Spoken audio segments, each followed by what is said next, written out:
Do you like games with deep story? How about interesting characters? How about games that give you a clear sign when there's a point of no return? How about adorable sprite-based graphics? Streamlined mechanics? How about attention to continuity from previous entries in the series?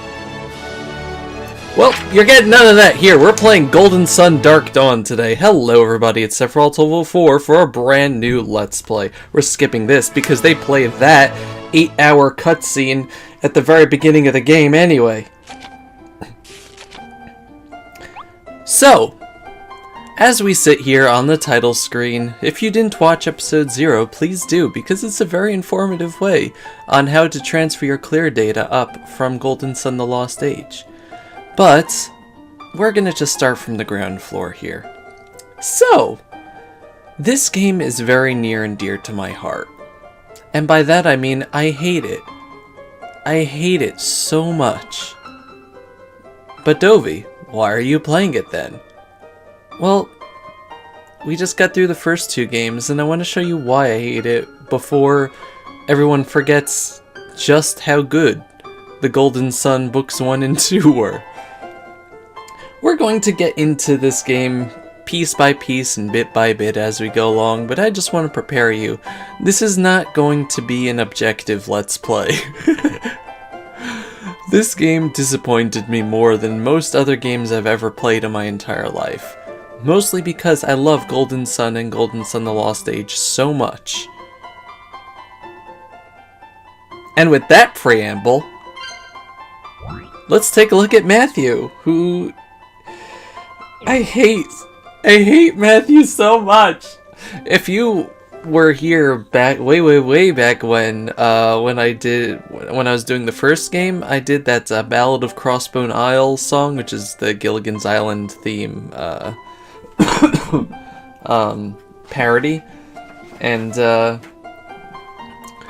I put in like the cook from the ship, and I titled him as a better protagonist than Matthew, and I wasn't lying there. But, for the sake of continuity, since Matthew is indeed Isaac's child, he is gonna have to be... Where's it? There we go. Dovey... Where's the... There we go. Dovey Jr. Which is kind of when you kind of saw that in the second file. So, first things first, as you can see, they changed the face system. This game is very deceiving when you start. You're like, ooh, look at the little portrait there. I like that character portrait. I like the face system from the first game. You're gonna hear me complain a lot. But anyway, are you ready for 8 minutes of this? Because this can't be sped up! Long ago, the ancients of Weird discovered the secrets of alchemy. This is basically going to summarize the backstory. It's like they found that all life in Weird was based on 4 elements: earth, wind, fire, and water. It doesn't go to the top screen, by the way. Isn't that nice?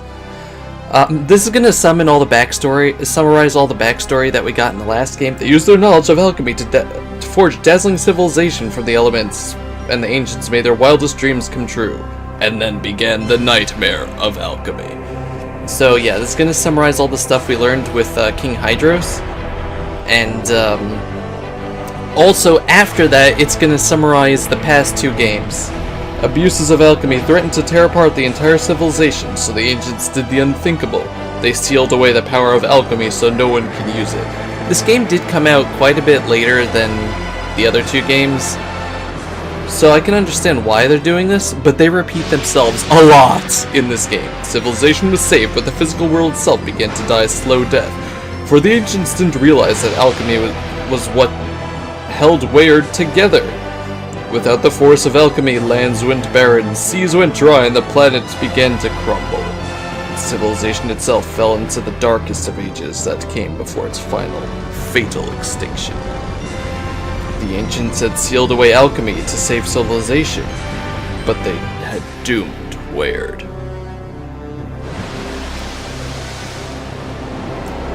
But while the oceans churned and life on the continents slid slowly toward oblivion over the eons, A legend was kept alive that held the key to Weyard's survival.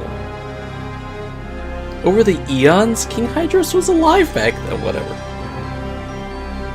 If 4 elemental lighthouses could be ignited, their energy would trigger the Golden Sun event over Weyard. The Golden Sun would unleash the force of alchemy, saving the world! 30 years ago, a group of heroes did save the world with Golden Sun, but now a shadowy threat is spreading. So yeah, this game takes place 30 years later. And apparently, a lot can happen in 30 years. Camelot presents. Like airship technology, apparently.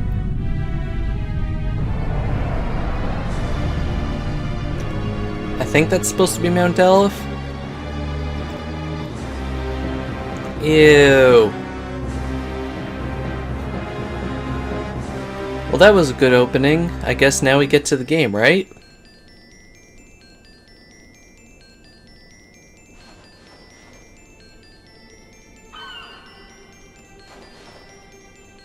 Nope! You get another text crawl! It's been 30 years since the Golden Sun event over Weyard and the world was saved and changed. 8 heroes took part in the quest to light the elemental lighthouses. We're gonna get to that and changed part a lot. 4 of these brave warriors were from the town of Vale. Alright, Felix and Jenna. The warriors of Vale, as they are now known throughout Weyard, are praised and blamed for their efforts. This is like Tales of Symphonia. They had long lived at the foot of Mount Aleph, home to the people charged with a sacred duty from the ancients. That was to protect Sol's Sanctum, where the forbidden keys to the elemental lighthouses were hidden.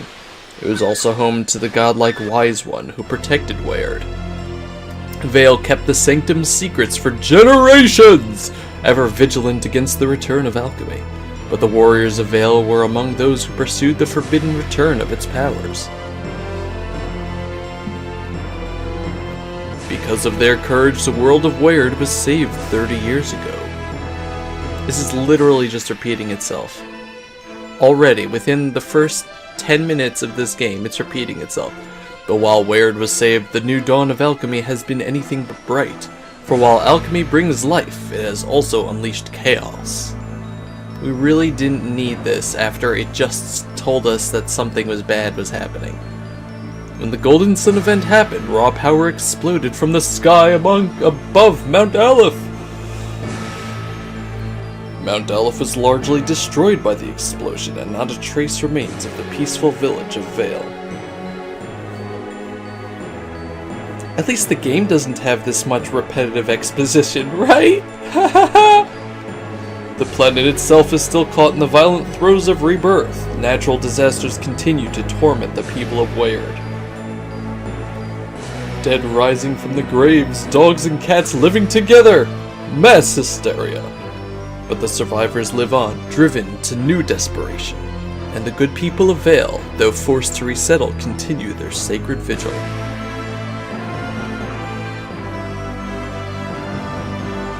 They persist in their duty to Sol's Sanctum at Mount Aleph, or at least what remains of it.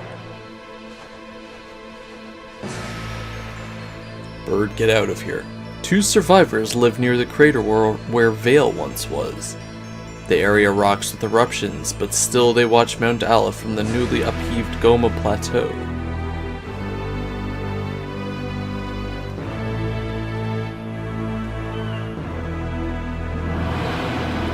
They're Isaac and Garrett, 2 of the warriors of Vale. These men praised and blamed for the dawn of this new day, study the after effects of the Golden Sun carefully.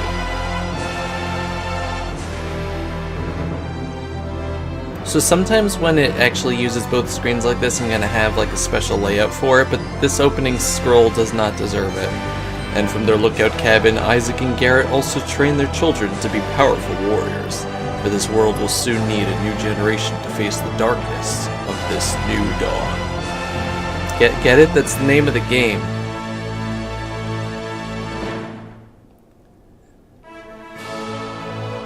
Don't give me the good music after you made me sit through 8 minutes of that. Do you guys understand, just begin to understand a little what the problem I have with this game? Just a little bit? The music is good though. That's something I'm not going to fault it. I am going to give this game credit where it is due. But that's not going to be a lot of credit. It's probably still going to fail its courses. So the top screen, which is going to be on the side because that's the useless screen of this game, is kind of neat with that little pulsating thing of the elements. But anyway, let's take a look at how the characters look in this game.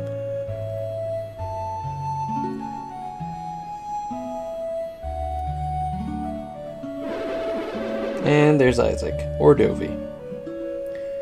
Yeah, this is what the characters look like in the game.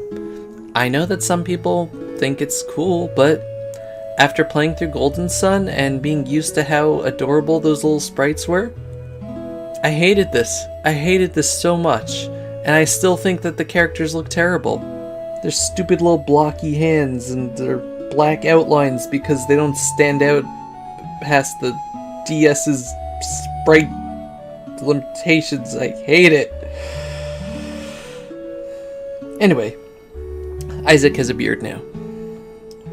What a relief to have that journey behind us. Let's just drop our pegs here, son. Also, we are the silent protagonist, except for our facial expressions. You're getting stronger, Dovey Jr. That will serve you well, since life here at our cabin isn't easy. Now, this little thing that says tap introduces us to a new concept. As you explore, you'll discover many new people and places. Tap names to get more details. You can also use LNR to view these special insights. When you look at an entry, it'll be added to your personal encyclopedia. And there's on the top screen. This encyclopedia is going to be appearing throughout the game. There's, in the area we're in right now, 22 of these entries. Because the game doesn't want you to figure it out on your own or exposit through, I don't know, character development. It's just going to tell you. Because that's the kind of game this is. Because the first 10 minutes of this game didn't do enough explanation to let you know what all the characters were. No! It's too bad that the first two games didn't have this. I was totally lost in those games. But anyway, this game has, give or take, 215 of these. And since I'm going to be trying to complete this game as best as I can, we're going to be reading all of them. You can't see, but I have a really sarcastic smile on my face. Anyway, Dovey Jr., this young man is a promising Earth adept, just like his father was when he started his adventure 30 years ago. Did you know it was 30 years ago? Because we've told you twice now. Just like Isaac, who led the famous Warriors of Vale, which we've told you about, Dovey Jr. is a person of few words but strong conviction. But that's enough work for now. Let's call it a day. Get your stupid little eyes. Stupid big eyes. The view of Mount Aleph today is spectacular. What shame things can't always be like this. Mount Aleph.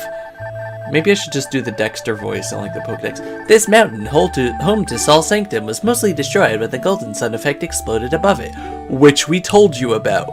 This mountain once stood over the town of Vale, which was obliterated by that cataclysmic event 30 years ago, which we told you about.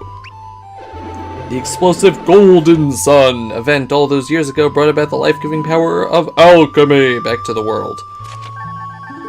Golden Sun, the powerful explosion above Mount Aleph 30 years ago, releasing elemental energy throughout Weird, which we just reminded you about. Through the golden... Yes, I'm gonna keep doing this. Though the Golden Sun event brought the dying world back to life, the magnitude of the power released has caused disasters, which we told you about. Alchemy, the force of the four elemental powers and the study of how they combine to create realities known as alchemy, which we told you about. The ancients sealed away the force of alchemy, and the Warriors of Vale went on their Golden Sun quest to restore alchemy, which we told you about.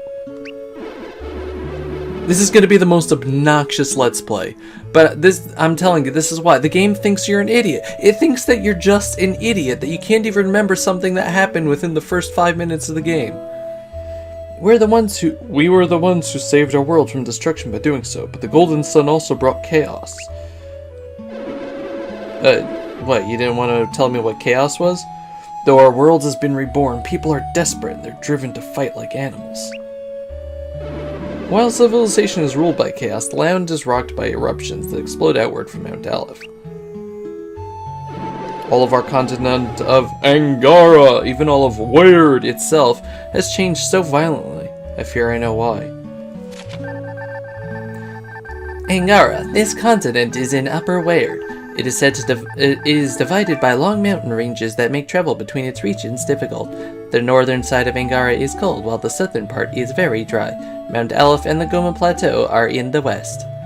New information! Nope. Dang it.